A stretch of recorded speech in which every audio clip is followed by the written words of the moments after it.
Hello, good afternoon, and welcome to the first episode of the Business Strategy Show. I'm your host, Sascha Dobbelaere, and please meet Michel Vanhoonacker, the chairman of the Belgian-Luxembourg Chamber of Commerce. Michel, welcome. Good afternoon. Thank you for inviting me. I'm very honored. It's our pleasure. It's our pleasure. Michel, you've been at the head of the chamber for the last 15 odd years now. Perhaps you'd like to tell us a little bit about the chamber, about yourself, and how things Yes, go. thank you. Well, the Belgian-Luxembourg Chamber of Commerce in Great Britain Incorporated is our full name, but we are known as the BLCC by our members and businesses alike. And we've been around for a very long time, but we have been founded by business people. So we're not the embassy, we're not Founders Investment and Trade, we're not the government. And that's something I always start a conversation with, because there's a lot of misunderstanding about chambers of commerce. And there are chambers of commerce, like in France, which are government-led. But in the case of Belgium and Luxembourg, well, in Luxembourg itself, actually, they're also part of the government. But for chambers from Belgium and chambers abroad like ourselves, we are independent. So, Okay. and in my case, so I've been, as you said, involved with the Belgian-Luxembourg Chamber for the last, well, actually 20 years. I was first a member of the board when I was very, very young. And but since then, I took over. I mean, you can't take over a chamber, but I got involved heavily when the chamber got into trouble. And I think that the big advantage is that the chamber is not my only job. I've always been involved in exports, imports, and business services. And that gives me quite a unique point of view. It also means that the members relate more to me. They don't see me as a kind of administrator who doesn't really understand what they do. And that is, I think, crucial in our success, that we can talk to people on the same level, with the same problems, the same questions. And because I do it myself, and because we all make mistakes, including myself, I can pass on that experience, that knowledge, so that companies, when they come to the UK, quite a few mistakes will not be made, because I can tell them, be careful of certain aspects, certain taxes or whatever. But you're a very practical chamber, right? So you have a number of actual real services, like day-to-day things that you offer to the members. Yeah. So the strategy, which was set up in 2005, when the chamber went through a complete changeover internally, I have to say. Externally, everything kind of stayed the same. The members were there, and we didn't have to change anything in that respect. But internally, we completely did a tabula rasa, to say so. And the strategy was, and still is, what do Belgian and Luxembourg companies need when they come to the UK? So they ask us questions, and based on what they ask us, we will develop new services and new events, whatever is needed. And just to give you an example, so does a company, when it comes to the UK, does it have to set up a limited? Well, not necessarily. So we will always look at what they really need. So do you need one? Don't you need one? So they become a very cost-efficient proposal. And because we're not for profit, so it doesn't make any difference to us saying to somebody, well, we have to set up a limited, that's far better. No, we can say, well, no, you don't need it, because we're not profit-driven. On the other hand, I always say we're not for free, because making a loss, then a chamber wouldn't last very long either. But we don't have that kind of commercial push all the time, which you will have in other organizations like accountants, solicitors, etc. So that's another advantage, I think, in our case. And as you said, the strategy is based really on what the customer, in our case, a member, really needs and wants. Yeah. But I can imagine, so as you said earlier, these services, they evolve, right? You have a virtual office that you're offering. I believe you're also doing accountancy services through partnerships, HR services through partnerships. So very tangible things. And that's they're all very good examples, because they've all been developed because of what the customer, the member, has been asking. For for example, the last one, because of Brexit, obviously quite a few things have changed. So that has created new services. Funny enough, most of the things we did kind of were very helpful for Brexit. So, in that respect, no dramatic changes from our perspective in what we offer. There is a dramatic change in what the companies now need to do what they did before without any of our help. But so we are very well prepared and well organized to do exactly what they need. But what was new, and that's a good example of what do the members need, and we will offer the service or make sure that we can offer it either directly or indirectly. And this was immigration. So immigration before, although we had the odd case, we never had to really worry about it. It was maybe an Australian working in Belgium, and he had to come to the UK to work here for 6 months. We got maybe one case in every 5 years. Now that has completely changed because even if a Belgian wants to come and work here, he has to find an employer who has a sponsored license. So we help our members who need sponsored licenses to be able to employ people from outside the UK who don't have settled status or a British passport. So it's that's a very good example of how things evolve, as you said. That's very interesting. And how any for the near future, long-term future, any new services on the horizon, let's say?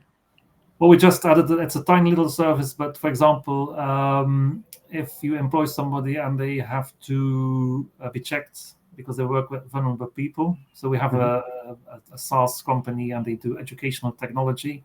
So this UK employee who started has to go to schools, but the school expects for them to be checked, so they don't have a dark past. And actually, that was never asked to us before, so we looked into it, and now we can offer it. So that's that's an example. Amazing. Of what's possible. Yeah, but what's maybe important, because obviously it's not like every week there's another service. That's definitely not the case. But what we do believe is that through digital transformation, there will be a lot more we can offer. You see, so that is for us an incredible opportunity to offer the same but better.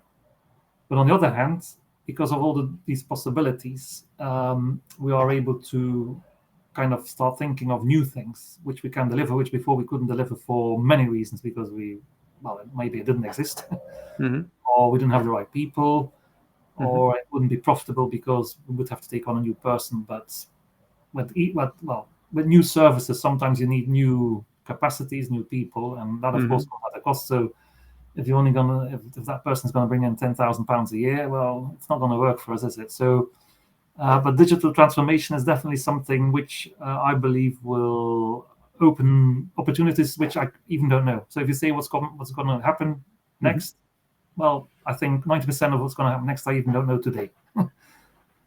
Well, if we look at the recent developments in the artificial intelligence world, there's been some major advancements in the last couple of years, and OpenAI is a big player now that has recently launched a new version of their AI for public accessibility, and it's apparently trending very, very strongly, very heavily. It's like it allows you to chat with the AI bot, and it's going to research things for you and look things up and prepare whatever it is that you're asking for it.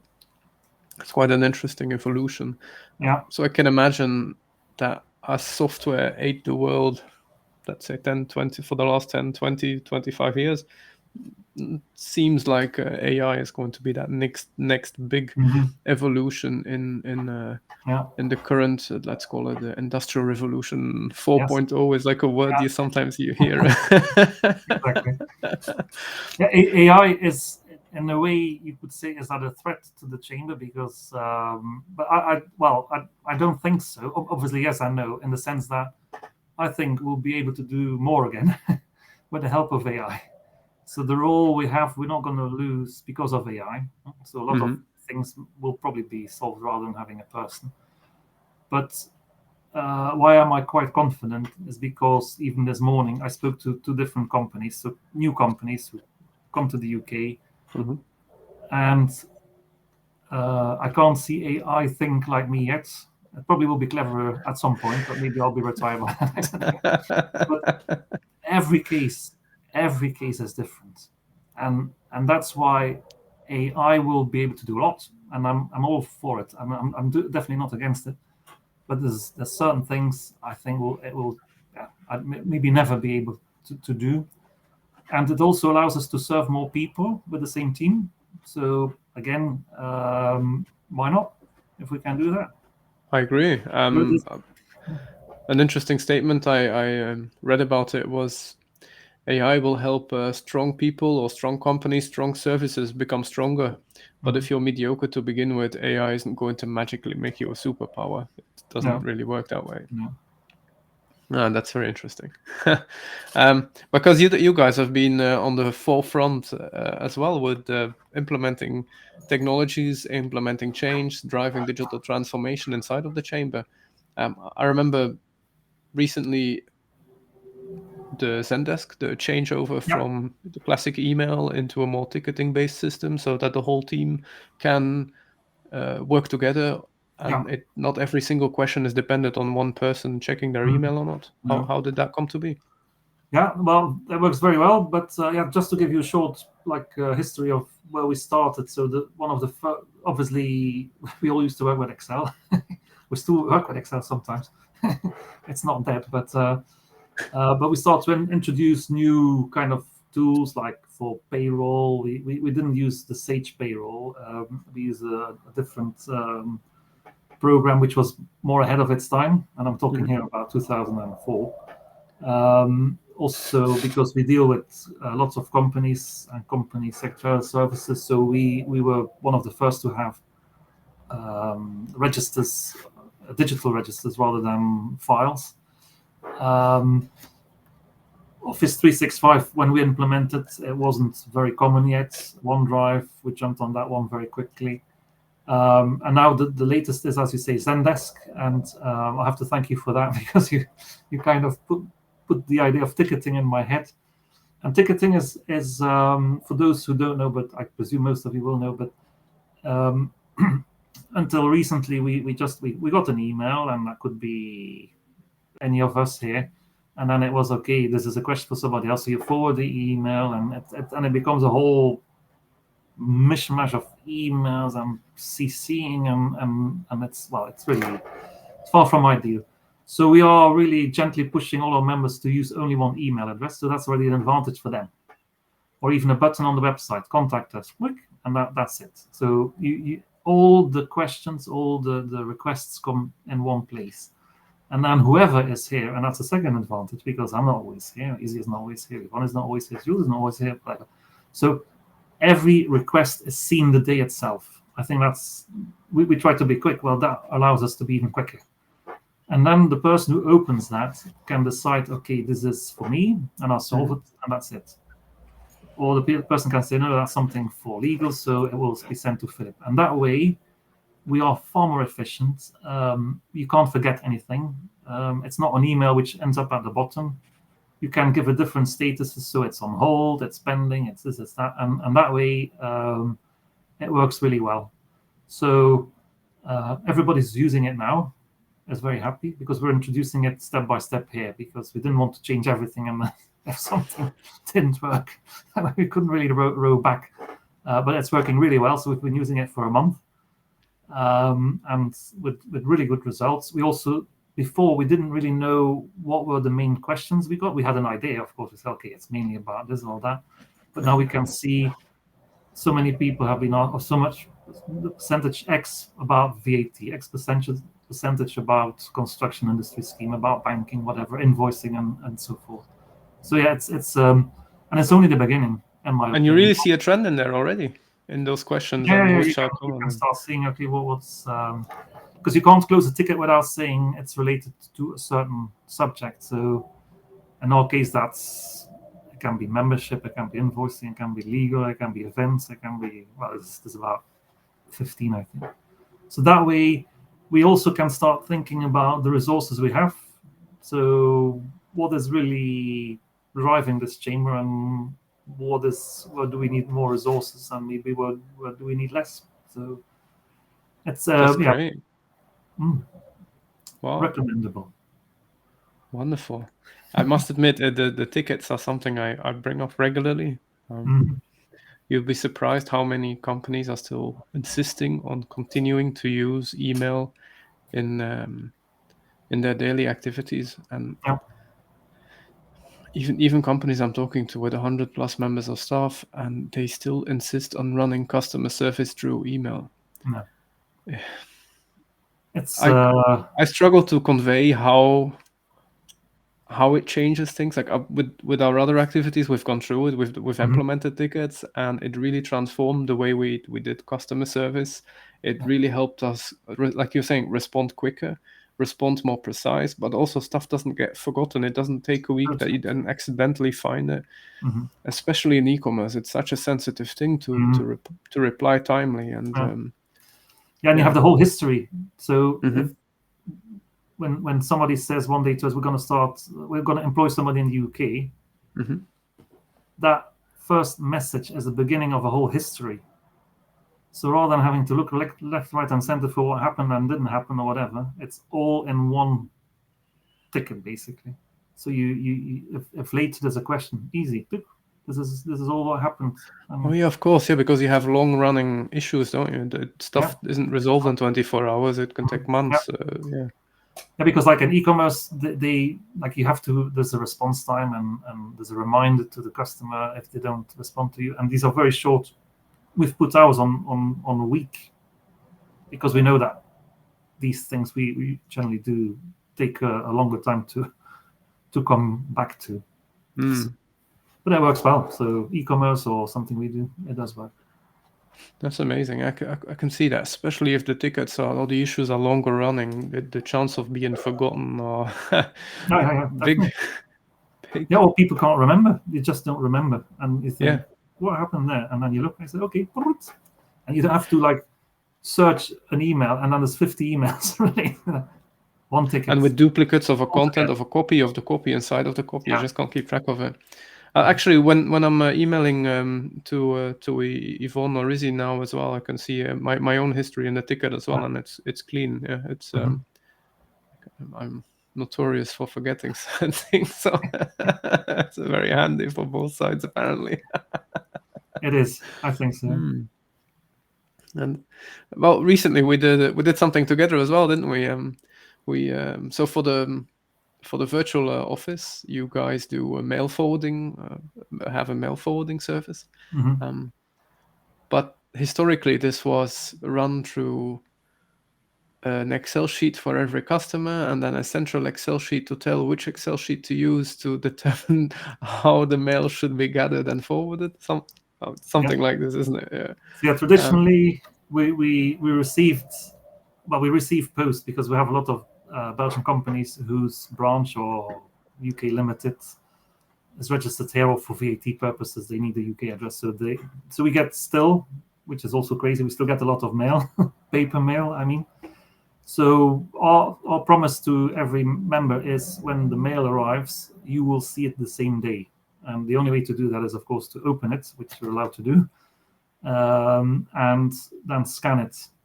So that process is still the same. We can't stop the physical process of opening and scanning it. But the big difference compared to before is now that the scans are read by your software, basically. So it knows for which company it is. It knows what it's about. Let's say HMRC tax, company's house, or just a utility bill. It gets, before we had to type in a name for it, a date. This is all not necessarily anymore. It's done automatically. And the other thing is, before certain letters, especially HMRC and company's house, I want to see, because these are important letters, and that sometimes can point to a problem which the company has to solve.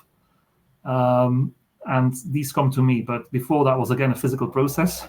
Here are the letters, and I'm back there. And now I go to the portal and I can see how many emails there are. I have to check before they're passed on to the customer. And again, it saves time, less paper. And if I approve them, they go straight to the customer. The text is already there. I don't have to write a whole text. Hello, Sam. This is your HMRC letter. So it's all done. And the idea is also that all the letters the company gets all then are accessible for that company when they want to check it later. When they say, okay, maybe let's say at the year end, they say, oh, did we get this bill or this? They can look in there themselves, and rather than calling us and saying, oh, have you ever seen that bill? They can just check themselves. And because of the name recognition, it's very easy to find it. Yeah, So, it uses like a light AI kind of approach. It's beginning of OCR, so it AI. converts the image, the scan into text, and then the algorithm will detect what's present on the page and then give you suggestions to which topic it's for and what company it was sent to. I'm glad to see it's been very, very useful. Yeah. It has several advantages again, and it's part of a modern chain digital transformation. So we save a lot of time, which I don't think there's any business leader who is not happy with people saving time.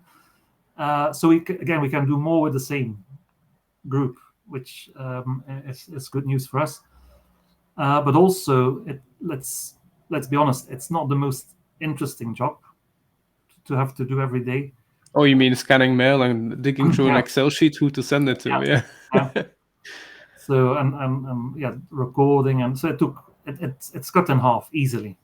The time which is spent, because everything is automated up to the invoicing. So that means that the person who does it has more time to do interesting jobs. Because at the end of the day, I believe that people, in order to retain people in your team, you want them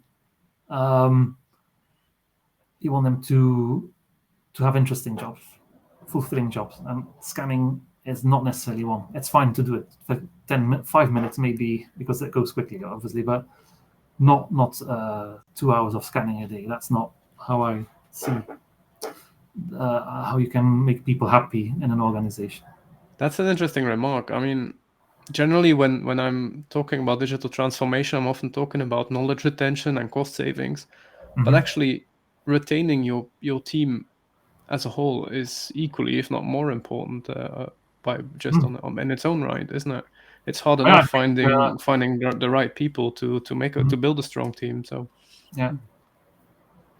no, it's probably one of the biggest issues for most companies, finding the right people, attracting the right talent. So the more attractive and interesting you can make your job description, the more chance that you fish somebody. I see Glenn Miller send a question: could a letter be lost before it gets scanned? Yes, it can get lost in the post, and that does happen. But that's something we can't do anything about.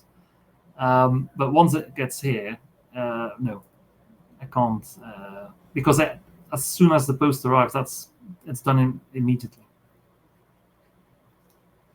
I hope that answers the question. Thank you, Glenn. That's the team building. It's such. If you look in London as well, when we look at tech startups, it's team building is such a crucial topic there as well, isn't it? The core team they are hard to structure. It's hard to find the right members. So I really, I like that vision on it. I personally never considered it. In all honesty, that's amazing. Yeah. Apart from your team as well,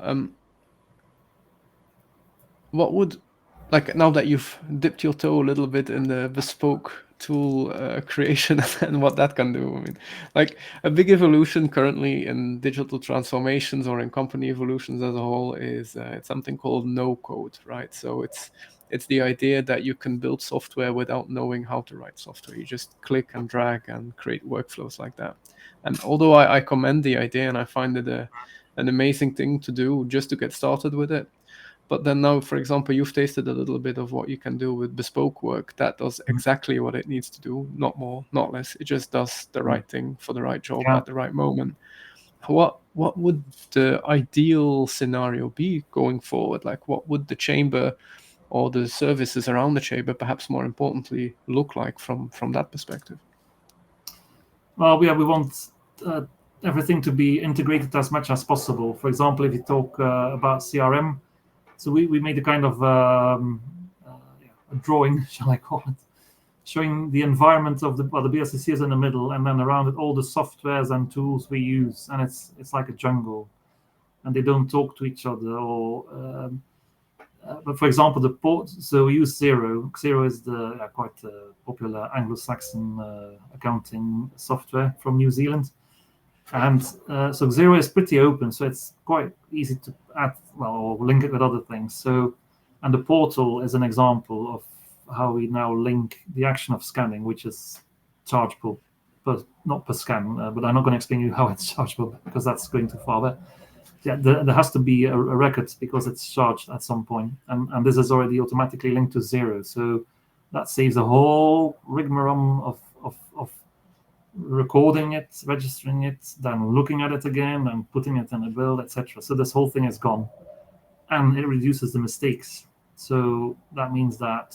so the customer gets the correct bill, definitely, and we're not losing out because it might be forgotten, or it might be this, or it might be that. So that's one of the things I want, is that all these things talk to each other as much as possible, so that we don't always have to look somewhere else to do one thing, if you know what I mean. No, I know what you mean. It's like working in your tickets and somebody asking about the scan. Instead of having to dig through the scans and sending the same scan again, you can already see in the tickets the last scan that happened because they were sent through that system. So there's a record on multiple places, and it's the same record, exactly the same exact information in every system that anybody's using.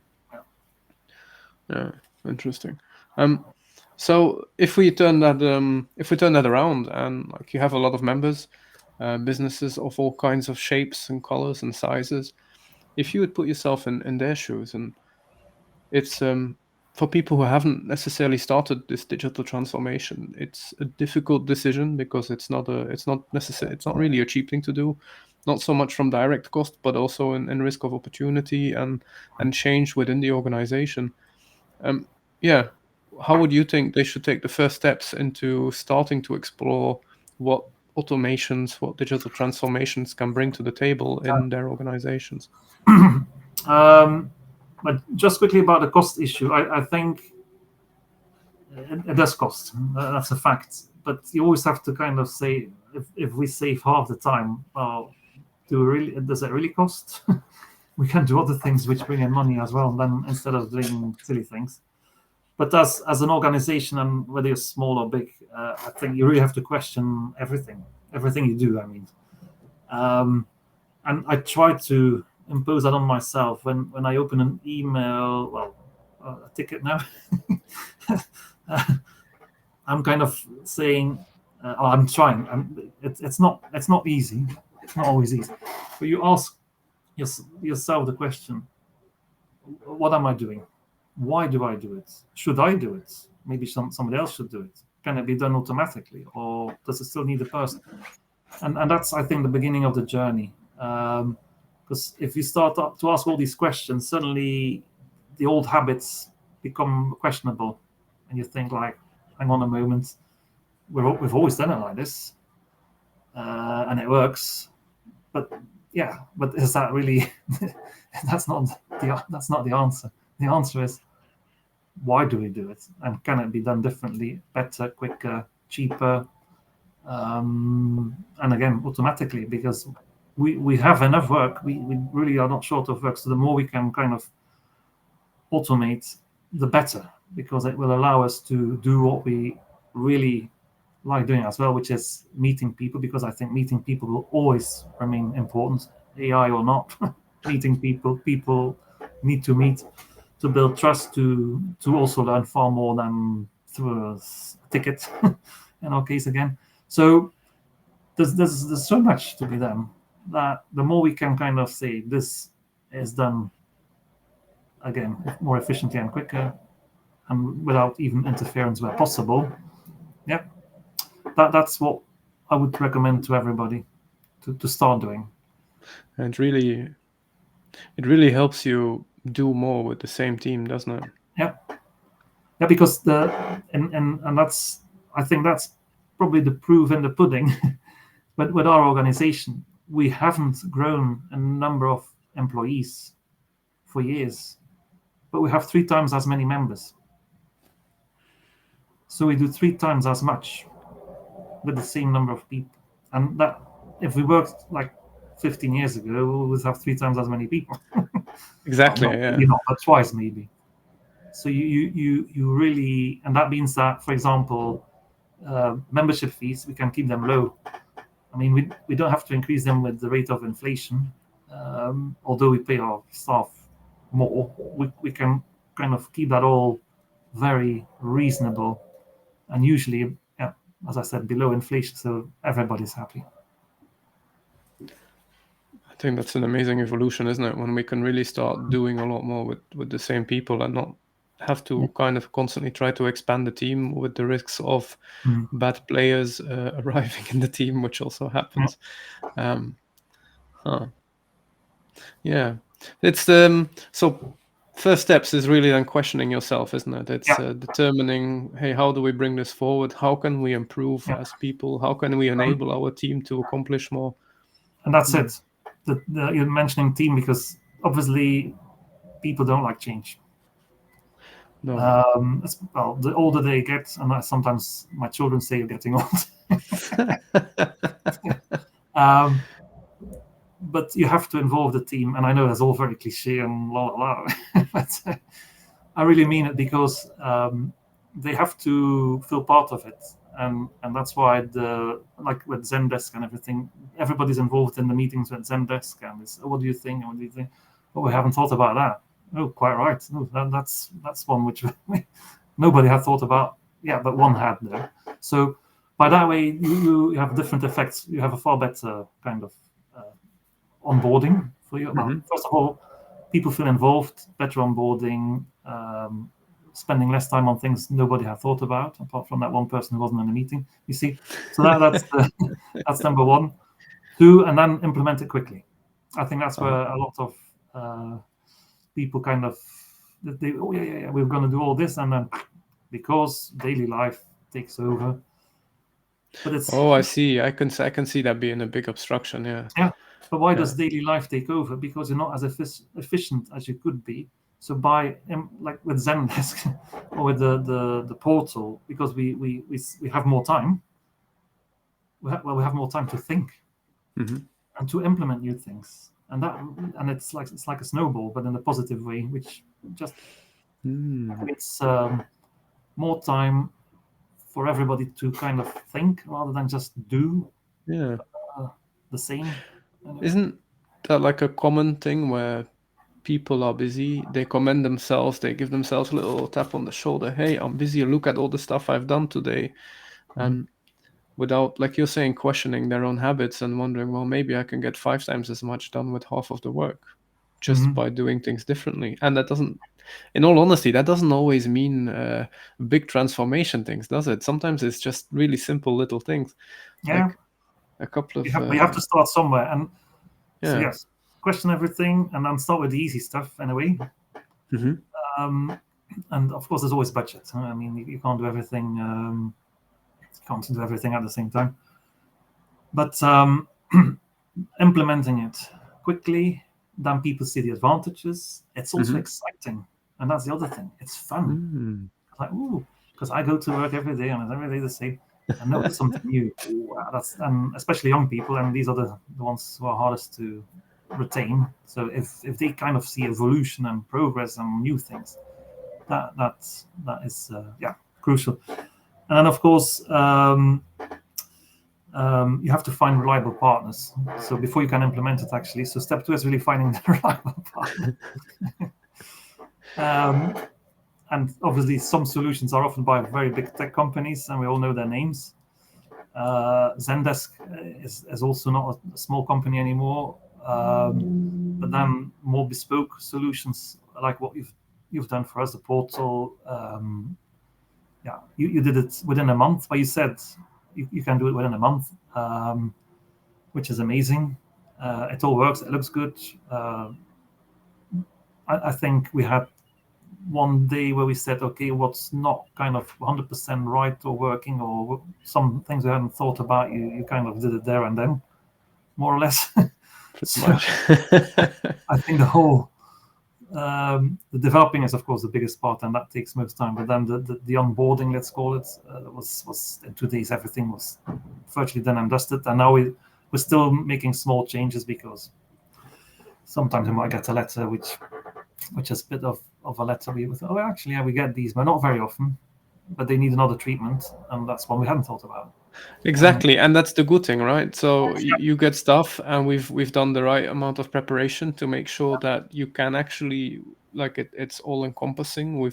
Because before we started making it, we did together, you and I, we took some time to draw out everything in detail, started questioning things, started like, wait a minute, does this actually work as we're describing it, or is there really an exception? Yeah. And just like you said, you involved your team in it as well. And everybody was sitting around, or everybody that matters was sitting around the table and it's a group effort, isn't it? It really is a group effort, and preparation in all of these things is really key. You know what's today, you know how it shouldn't be. You look on, can we find repetitive things in there? The exceptions, they are actually as crucial as the main work stream, the main workflow. Yeah. And then the development, but the development is going, like, it's an important part. Without the development, you don't have anything. But without the preparation, the end result would never really be very good. No. So whoever is doing digital transformations or considering them, like, really spend enough time on the preparational phase. Even if by nature as a person you don't really like preparing, you should really force yourself to sit down and really go through those motions, because that's going to determine, together with, like Michel says, the involving your team from the beginning and throughout the process. Those two factors, the preparation and the team, will make it a success or a failure. And that's really how simple it usually is.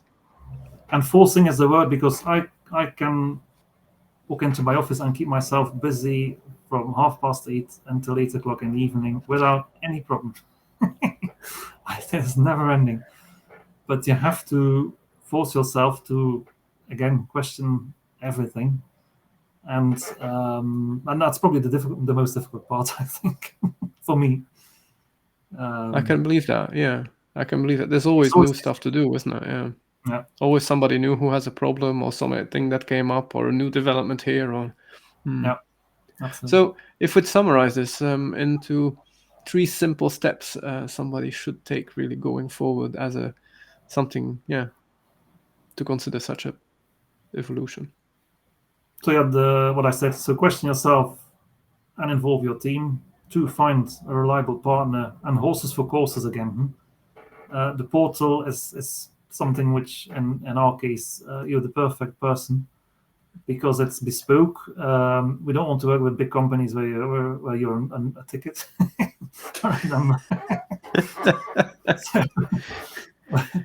No, what I'm trying to say is, I mean, you need somebody who's dedicated, who takes his time, who understands the whole thing, and who's flexible. And it's amazing how quickly you can do it. And if you think we save, and I'm just going to say half an hour, it's probably more a day now. That's 2.5 hours a week. That is hundreds of hours a year, which we can do something else, or somebody can take over something from me or from another person, which that opens time there. So anyway, I think the message is clear. So on my little notes here, I have one key takeaway. What would the one key takeaway be? Well, just do it.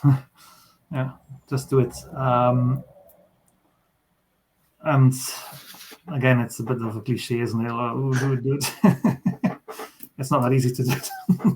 But once you've done it and you see the advantages, then it becomes easy to do it, because you think, okay, what's next?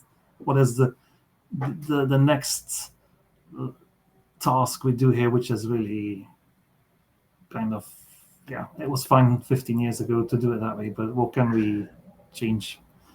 And but what's also important, I think, even with digital transformation, like everybody's talking about sustainability, etc. Well, you have to be sustainable via digital transformation. I think that's one that helps. That really helps to, again, become less polluting, and it can go far. We did actually. We involved the Luxembourg startup called the Green Project, and they've also opened a London office now. And so we did a bit of a scan of our footprint, CO2 footprint, and we thought we were really good until we got the result. Oh, really? Yeah, we were very shocked actually. But there's one reason, and that's because we do a lot of business travel. And again, it can all be solved, and I'm not going to go into detail because that's not part of today's show. But I will also. No, but it's an important thing. It's Yes. a really present day topic strategically going forward as well. It's something we all need to be mindful of. So I wouldn't discount it as a relevant topic for today. You know. But being digital kind of reduces consumption of certain goods, and it makes it. Well, it's a small part, but every little helps, as some famous supermarket in the UK says. We'll have that's true. Every little helps. Now, of course, we are, as I said at the beginning, we are a not-for-profit organization. For me, it's very important that the chamber can work without me, because I've been pulling this train for the last almost 20 years, and with great pleasure, by the way. And I'm not going. So for those who think I'm going, I'm not going. But there's always a big danger in these situations, is that too much depends on one person. And again, digital transformation, and for example, Zendesk has shown me that we can do it in such a way that really at some point I can be missed easily. And if we want to continue, I'm not going to live forever. And I'm not thinking of retiring, by the way, but it should be possible. If I was hit by a bus yesterday in London, that the members don't suffer because of that. Everything just continues. So that is also one of the reasons why we need to change things. Indeed. Well, Michel, thank you very much for taking the time and sitting on our first episode of the Business Strategy Show. Really, to all our viewers, thank you for your time to listen to our live stream. And please, follow us if you want to see more tangible content related to business strategy, digital transformations. And definitely be sure to have a look at the website of the BLCC and get in touch with Michel if you're looking for a strong partner to do business in the UK. I'll put the links in the descriptions. Have a nice day, everybody. Thank you very much. Thank you, Sascha. Thank you, everybody, for Bye-bye. listening. See you soon. Bye-bye. Bye.